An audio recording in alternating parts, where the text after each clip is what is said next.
Hey up everybody, it's Dino here from Gardens HQ. Let's take a look at how to grow Golden Pothos. Pothos has an allure that's hard to overlook, and it's a great choice for anyone looking to add a dash of greenery to their garden with the minimal fuss. Commonly known as Golden Pothos or Devil's Ivy, its heart-shaped leaves are splashed yellow and green, and cascade gracefully to provide an effortless spill of colour. It has a low-maintenance nature and prospers in a range of lighting conditions. Caring for Epipremnum aureum is straightforward. Don't oversaturate the soil and allow to dry out between waterings.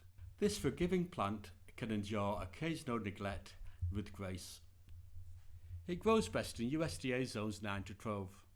RHS Ardenus H1C, so protect it from frost. The pothos plant is great for purifying indoor air and may also inject a tranquil tropical vibe to your surroundings. This plant thrives if grown indoors, reaching out its tendrils to softly enhance your living space. Thank you for your time. I hope that you enjoyed my video. If so, please give it a like.